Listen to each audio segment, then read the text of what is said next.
Apa khabar semua? Hari ini kita nak bedah siasat satu panduan yang memang hebat untuk para usahawan mikro kat Malaysia.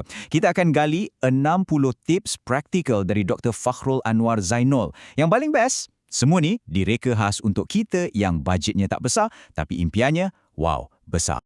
Okey, jom kita tengok apa perjalanan kita hari ini. Mula-mula, kita akan faham dulu dunia usahawan mikro. Lepas tu, kita akan bina asas bisnes, kembangkan sayap, capai tahap operasi yang cemerlang dan akhir sekali, apa tindakan anda yang seterusnya.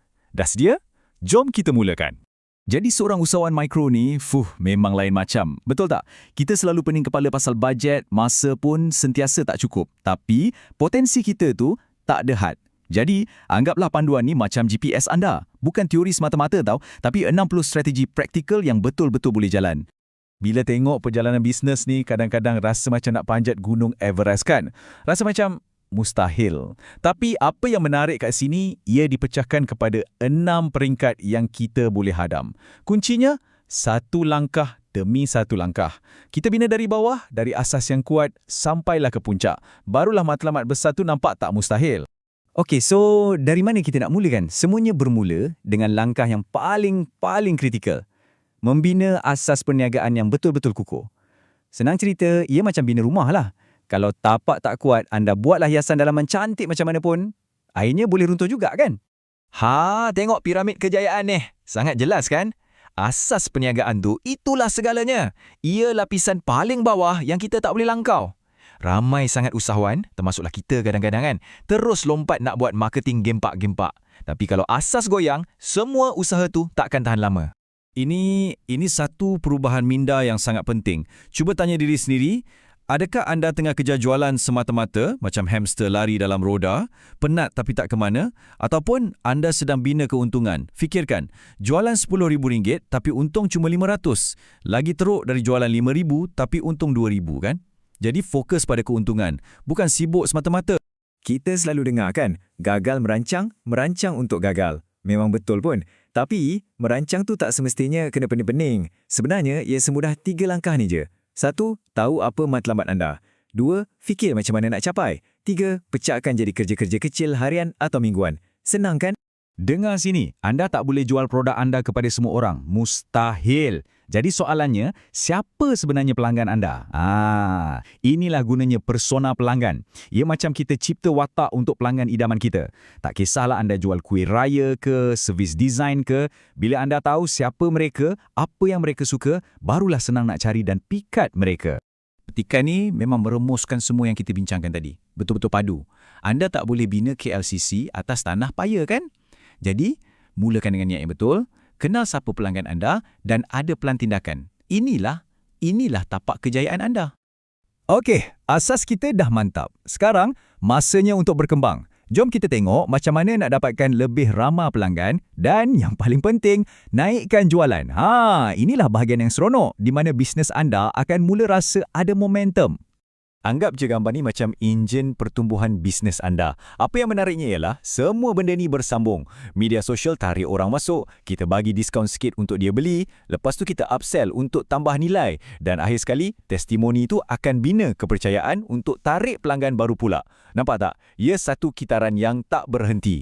Upselling ni salah satu strategi paling senang nak tambah duit poket. Tak payah susah-susah cari pelanggan baru. Contohnya, kalau anda jual air kopi, tanyalah, nak tingkatkan ke saiz besar tak bang? Tambah RM1 je. Kalau anda buat servis, tawarkan package premium. Senang kan? Kita cuma tawarkan nilai lebih kepada orang yang memang dah nak beli dari kita.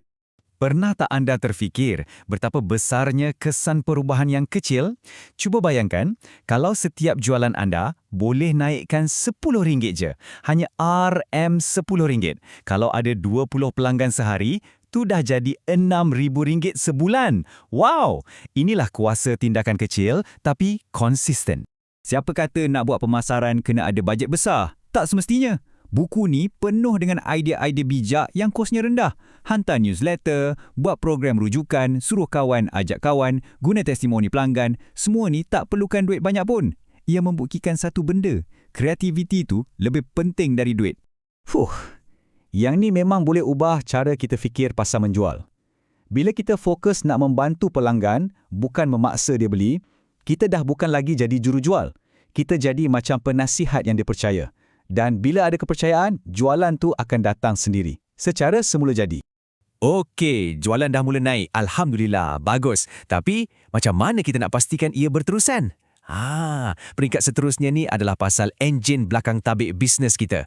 Pasukan yang mantap dan proses kerja yang cekap. Inilah masanya kita beralih dari mod bertahan kepada mod perniagaan yang lestari. Nak capai tahap operasi yang cemerlang ini, ia bergantung pada dua benda je. Orang dan sistem. Pasukan anda, itulah jantung bisnes kita. Kena jaga elok-elok. Pada masa yang sama, proses kerja kita, itulah otak bisnes. Dua-dua ni kena jalan serentak. Barulah bisnes kita sihat. Ini selalunya cabaran paling besar untuk kita sebagai pengasas, kan? Nak buat semua benda sendiri. Tapi percayalah, anda tak boleh. Belajar untuk mengagihkan tugas tu bukan sebab nak kurangkan kerja kita je tau. Tapi ia pasal nak bagi kuasa pada tim kita. Biar mereka belajar, biar mereka berkembang, barulah syarikat kita boleh berkembang. Tolonglah, jangan bazirkan masa anda buat kerja-kerja yang sama berulang-ulang kali. Zaman sekarang dah ada banyak alat automasi yang murah, malah ada yang percuma. Macam Mailchimp untuk hantar email, Buffer untuk jadualkan post media sosial. Bila kita automasi benda-benda remeh ni, kita ada lebih banyak masa untuk fikir pasal benda yang lagi penting. Macam mana nak kembangkan bisnes. Satu benda kena ingat, kecemerlangan tu bukan satu destinasi yang kita akan sampai. Tak, ia adalah satu tabiat. Satu usaha berterusan untuk jadi lebih baik sikit setiap hari. Inilah beza antara bisnes yang biasa-biasa je dengan bisnes yang betul-betul luar biasa. Alright, kita dah cover perjalanan dari mula, dari bina tapak sampailah ke peringkat cemerlang. Sekarang, kita sampai ke bahagian yang paling penting. Macam mana nak tukarkan semua ilmu ni menjadi tindakan? Jadi, persoalan utamanya, dengan 60 tips ni semua, nak mula dari mana? Mesti rasa pening kepala sikit kan? Biasalah tu. Tapi kuncinya mudah je. Ambil langkah pertama. Tak kisahlah sekecil mana pun. Nasihat dari penulis buku ni sendiri sangatlah praktikal. Dia kata, jangan buat semua benda sekaligus. Jangan, anda akan penat. Sebaliknya, buat macam ni. Pilih 3 ke 5 tips yang paling kena dengan keadaan anda sekarang. Fokus buat yang tu betul-betul, dah nampak hasil, baru tambah lagi. Kejayaan tu datang dari momentum. Dan inilah mesej penutup yang paling padu. Tips, panduan, ilmu, semua tu tak ada gunanya kalau kita tak buat apa-apa.